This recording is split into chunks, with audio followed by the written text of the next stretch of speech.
రిజర్వేషన్లు అనేవి పెద్ద మాయ. నేను మీ డాక్టర్ కార్మంచి రవికుమార్. నా అనుభవాన్ని మీతో పంచుకుంటున్నాను. ఎందుకంటే ఈరోజు సోషల్ మీడియా వచ్చిన తర్వాత ప్రతి విషయం కూడా ప్రజలకు తెలియాలి.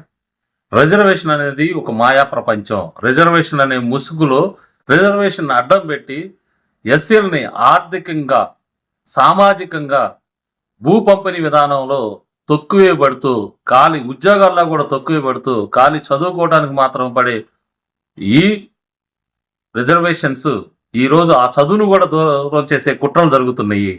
నా అనుభవాలను మీ ముందుంచడానికి నేను ఈరోజు save the society news channel ద్వారా మీ ముందుకు వస్తున్నాను. నేను చదువుకునేటప్పుడు నేను మొదటి తరం వాడిని. మా నాన్న వాళ్ళు కూడా కూలి పని చేసుకునే వ్యవసాయ కూలీలు. మా నాన్నగారు, మా అమ్మగారు ఇద్దరు కూడా వ్యవసాయ కూలీలు. నేను 10వ తరగతి వరకు, 5వ తరగతి వరకు క్లాస్ ఫస్ట్. 10వ తరగతి ఇక్కడ తెనాల్లోని NCR&MH స్కూల్లో చదివితే ఆ రోజు టీచర్స్ ఏంటో తెలుసా? ఎవడైతే చైర్మన్ ఉన్నవాడో వాడు డైరెక్ట్ డిఎస్సీ లేవు చైర్మన్ ఉన్నాడో వాళ్ళ సామాజిక వర్గ వాళ్ళని తీసుకొచ్చి టీచర్ ఉద్యోగాలు ఇచ్చారు. వాళ్ళకి ఎస్సీలు ఎక్కువగా ఉన్న గవర్నమెంట్ స్కూల్లో పాఠాలు చెప్పడానికి అసలు ఇష్టం ఉండేదే కాదు. అలాగే జిల్లా పరిషత్ చైర్మన్స్, జిల్లా పరిషత్ స్కూల్లో కూడా వాళ్ళ సామాజిక వర్గ వాళ్ళని ఊడిగానే చేర్చుకునేవాళ్ళు.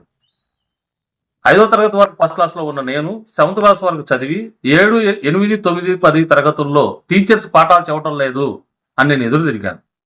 పాఠాలు చెప్పాలి, నేను చదువుకోవాలి, నేను కలెక్టర్ కావాలి. ఎందుకంటే మా ఊర్లో టీ గోపాలరావు గారు అప్పుడే వచ్చి నువ్వు కలెక్టర్ చదువుతావని చెప్తే కలెక్టర్ చదవాలని వెళ్తే పాఠాలు చెప్పలేదు. చెప్పకపోతే ప్రతిఫలం ఏంటి తెలుసా? 60 మంది క్లాస్లో ఉంటే ఒకే ఒక వ్యక్తి పాస్ అయ్యాడు. మేమందరం కూడా 5 సబ్జెక్టులు, 6 సబ్జెక్టులు, 4 సబ్జెక్టులు ఫెయిల్ అయ్యి, నేనైతే చదవాలని పట్టుదలతో 6వసారి 10th క్లాస్ రాసి చదివాను. అంటే రిజర్వేషన్లో ఉన్న వ్యక్తి చదువుకోవడం ఎంత కష్టమో మీకు వివరిస్తున్నాను. అది కూడా టాపీ పనులకి వెళ్ళి, కుప్పనూర్పల్లికి గొడ్డు బంతి తిప్పడానికి వెళ్ళి ఈ రకంగా చదువుకొని 10th పాస్ అయిన తర్వాత ఎక్కడ ఆగకుండా intermediate, degree, Ambedkar college, VSR college, తర్వాత నాగార్జున యూనివర్సిటీలో పీజీ, మరి పిహెచ్డి 700 థీసిస్లో బెస్ట్ థీసిస్ నాది. గవర్నర్ చేతుల మీదుగా నేను అవార్డు అందుకోవడం జరిగింది, డాక్టరేట్. ఈ రిజర్వేషన్ మాయా ప్రపంచం ఓన్లీ చదువుకోవడానికి, ఉద్యోగాల్లో పనికిరాదు. ఫర్ ఎగ్జాంపుల్, నాగార్జున యూనివర్సిటీలో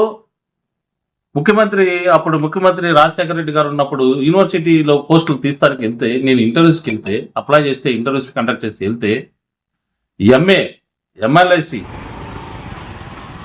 MA సోషియాలజీ, PhD చేసిన నాకు ఉద్యోగం ఇవ్వకుండా ఒక BLIC చేసిన OC క్యాండిడేట్కి, OBC క్యాండిడేట్కి ఉద్యోగం ఇవ్వడం జరిగింది. ఆ రోజున్న కమిటీని నేను నిలదీశాను. ఇంత అన్యాయమా? నాకు కనుక ఉద్యోగం వస్తే నేను ఆల్రెడీ అప్పటికే అంబేద్కర్ స్టడీ సర్కిల్ సంగారెడ్డిలో పెట్టి ఎంతోమంది పేద విద్యార్థులకి ఉద్యోగాలు దాదాపు 10 నుంచి 16,000 మంది ఉద్యోగం వచ్చే విధంగా స్టడీ సర్కిల్ రన్ చేస్తున్నాం. నాకు కనుక యూనివర్సిటీలో కనుక ఉద్యోగం వస్తే విద్యార్థులందరూ కూడా లైబ్రరీ వైపు, అది లైబ్రరీ ఉద్యోగము, లైబ్రరీ వైపు తీసుకొని వెళ్ళి ఎంతోమంది గ్రూప్ 1 ఆఫీసర్స్ని తయారు చేస్తానన్నా కూడా పాలకులు వినలేదు. తర్వాత రైట్ టు ఇన్ఫర్మేషన్ యాక్ట్ ఎక్కితే అప్పుడు వైస్ ఛాన్సలర్ హరగోపాల్ రెడ్డి, ఆయన మీద ఫైల్ ఇసిరేసి కొట్టినాను. మరి ఎవడో కాదు, మా కులానికి సంబంధించిన శామ్యులే రికమెండ్ చేశాడట ఆ అమ్మాయిని. ఎవడైతే రిజర్వేషన్ ఫలాలు పొందున్నారో వాళ్ళే మనకు శత్రువులు. వాళ్ళను ఉపయోగించే మనకు రిజర్వేషన్ ఫలాలు అందనివ్వరు. రిజర్వేషన్ అనేది మాయ. చూడండి, గమనించండి, ఒక MA, MLIC, MED, PhD చేసిన నాకు ఉద్యోగం కూడా BLIC అమ్మాయికి ఉద్యోగం ఇచ్చారు అంటే రిజర్వేషన్లు ఎక్కడ అమలుపరుస్తున్నాయి? ఎవడైతే అధికారంలో ఉంటాడో, ఎవడైతే రాజకీయ నాయకులు అన్నదండలు ఉంటాయో వాళ్ళకి ఉద్యోగాలు వస్తాయి. ఒకవేళ ఉద్యోగాలు వచ్చినా కూడా SC ఎంప్లాయీస్ ఎంత హింసపడతారో నాకు తెలుసు. సెంట్రల్ గవర్నమెంట్లో 6 సంవత్సరాలు ఉద్యోగాలు చేసిన, లైబ్రరీని అద్భుతంగా తీర్చిదిద్దినాం. దాదాపు 60 లక్షల ఆన్లైన్ మెడికల్ జర్నల్స్ NIMHలో చేసినప్పుడు నేను బెస్ట్ ఎంప్లాయీ. కానీ అక్కడ జరిగే వివక్ష, ఎవరైతే ఊడ్చే వాళ్ళు 40 మంది ఉన్నారో వాళ్ళని మా అసిస్టెంట్ పబ్లిక్, అతను OC సామాజిక వర్గానికి సంబంధించి వాళ్ళు హింస పెడుతున్నాడు. ఇదేంటని నేను డైరెక్టర్ని అడిగితే, నీకెందుకని నాకు సౌకాశ నోటీసులు ఇచ్చాడు. అలాంటి చోట ఉద్యోగానికి అవసరం లేక రిజైన్ చేసి వచ్చి ఈరోజు పెట్రోల్ బంక్ పెట్టుకుని ఒక బిజినెస్ ఫీల్డ్లో రాణిస్తున్నాను. ఎస్సీ నాయకులారా గమనించండి, రిజర్వేషన్ పాలనలో ప్రతి చోట కూడా మనకు అన్యాయం అనేది జరుగుతుంది. ఖచ్చితంగా రిజర్వేషన్లు అనేది మాయా. నిన్నగాక మొన్న జగన్ గారి గవర్నమెంట్లో కూడా యూనివర్సిటీల్లో, నాగార్జున యూనివర్సిటీ ఫర్ ఎగ్జాంపుల్ మన దగ్గర ఉన్న చెప్పుకుందాం, విసి రాజశేఖర్ ఎస్సీ సమాజం మాల సమాజానికి సంబంధించిన వ్యక్తి, అతన్ని పావుగా అడ్డం పెట్టుకొని దాదాపు పిహెచ్డి చేసిన 4 ప్రొఫెసర్లను నిర్దాక్షిణ్యంగా తీసివేయడం జరిగింది. ఎక్కడ ఏ రాజకీయ పార్టీ వచ్చినా సరే ఆ సామాజిక వర్గాల యొక్క పెత్తందారితనాలు వాళ్ళకు సపోర్టే కానీ ఎస్సీ ఎంప్లాయీస్కి ఎక్కడ కూడా న్యాయం జరగదు. కష్టపడి ఉద్యోగం తీసుకున్నా సరే ఐఏఎస్లు కానీ ఐపీఎస్లు కానీ చూస్తూ ఉన్నాము.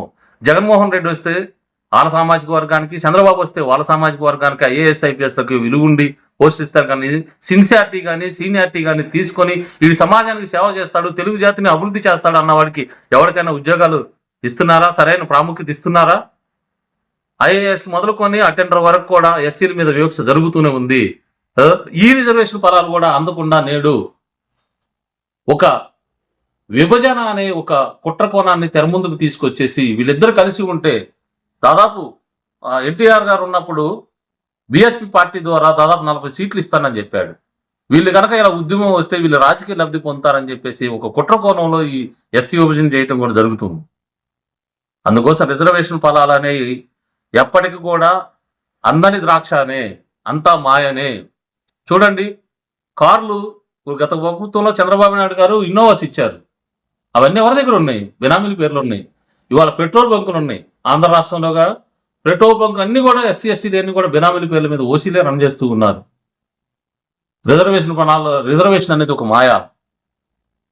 దీనిలో ఎవడైతే ముందు రిజర్వేషన్ ఫలాలు పొంది ఉన్నాడో వాడి పిల్లలకి వాళ్ళకే ఉద్యోగాలు వస్తాయి. కానీ పల్లెటూరులో ఈ రోజు రండి, మాలపల్లిలో కానీ మాదేపల్లిలో కానీ 80% మంది ఈ రోజు తిండికి నోచుకోలేని పరిస్థితి. వాడు ఒక డిగ్రీ చదువుకోవాలనుకుంటే వాడి జీవితాన్ని త్యాగం చేయాలి. నేను 10th క్లాస్లోనే ఎంతో కష్టపడ్డాను. అసలు నేను చేయని పని అంటూ లేదు. రిజర్వేషన్లు చదువుకోవటానికి వరకే పనికొస్తున్నాయి, ఉద్యోగాలు కూడా ఇవ్వట్లేదు. ఆర్థిక సామాజిక దానిలో కూడా న్యాయం జరగాలంటే సిగ్గు లజ్జ లేని వైఎస్ఆర్సీపీలో గతంలో ఉన్న ఎమ్మెల్యేలు, ఎస్సీ ఎమ్మెల్యేలు కానీ ఇప్పుడున్న ఎస్సీ ఎమ్మెల్యేలు కానీ మీరు నోరు ఊపి మాట్లాడాలి. అప్పుడేమో జగన్ దేవుడు అని చెప్పేసి మెరుగు నాగార్జున లాంటి వాళ్ళు జగన్ అంబేద్కర్ గారు మాకు దేవుడు, అభినయ్ అంబేద్కర్ అని చెప్పేసి ముఖ్యమంత్రులు పొగిడి మీరు సంపాదన కోసం జాతిని తాకట్టు పెడుతున్నారు. ఈ రోజున్న ఎమ్మెల్యేలు కూడా మీరు నోరు విప్పి మాట్లాడి జాతికి ఏమి కావాలనేది అసెంబ్లీలో చట్టాల్లో మీరు ప్రత్యేకమైన ఎస్సీ కోటా ద్వారానే వెళ్ళారు. మీరు ఎస్సీల గురించే మాట్లాడాలి. జనరల్ విషయాలు మీకు అనవసరం. మీకు కావాల్సిన అంశాల మీద మీరు మాట్లాడకపోతే జాతి ద్రోహులుగా మిగిలిపోతారు. శంషాగిరి కాంశీరామ్ గారు చెప్పినట్టుగా శంషాగిరి అంటే ఏదీ లేదు. ఈ రోజు ఎవడైతే ఎస్సీ కోటాలను తీసుకుని రాజకీయ లబ్ధి పొంది చట్టసభల్లో ఉన్నారో మా హక్కుల గురించి, ఎస్సీ జనాభా గురించి, ఎస్సీ కావాల్సిన అన్యాయం గురించి కనుక మీరు నోరు తెరవకపోతే మీరు శంషాగిరి చేసిన వాళ్ళు అవుతారు. మీరు ద్రోహులు, జాతి ద్రోహులు. మిమ్మల్ని ఈ ఎస్సీ సమాజం క్షమించదు. దయచేసి ఇప్పటికైనా కళ్ళు తెరిచి మీరు ఎస్సీ నియోజకవర్గాల నుంచి మీరు వెళ్ళారు కాబట్టి ఎస్సీలకు ఏం కావాలి? ఈరోజు ఆంధ్రప్రదేశ్లో ప్రత్యేకంగా క్రైస్తవ మాదిగా చెప్పేసి ఈ 1% రిజర్వేషన్కి దాదాపు 10% పీపుల్ని తొక్కువే పడుతున్నారు. వాళ్ళకు కూడా రిజర్వేషన్ ఫలాలు అందాలంటే ఇలా చట్టం చేయండి. రాష్ట్రపతిలో క్లాజ్ పెట్టి మనల్ని కుట్ర చేశారు, అది తీసేయించండి. పార్లమెంట్లో చట్టం చేయించండి. ఎస్సీ క్రైస్తవులు కూడా ఎస్సీలని అని చెప్పేసి. ఎందుకంటే ఏ కులం, ఏ మతం తీసుకున్నా, ఏది తీసుకున్నా కూడా నిన్ను మాదిగా అంటారు కానీ సామాజికంగా నిన్ను అనగదొక్కబడతారు. ఈరోజు ఏ ఎంప్లాయీ దగ్గరికైనా వెళ్ళండి, వాడు ఎన్ని కష్టాలు పడుతున్నాడో, ఎంత హింస పెడుతున్నాడో తెలుస్తుంది. కాబట్టి పాలకులుగా మా తరఫున ఎవరైతే ఎన్నిక కాబడ్డారో 70 సంవత్సరాలను నోరు కట్టేసుకుని ఉన్నారు. మీరు ఖచ్చితంగా మాట్లాడకపోతే జాతి ద్రోహులుగా మిగిలిపోతారు. తెలుసుకోండి. మీ డాక్టర్ కారుమంచి రవికుమార్.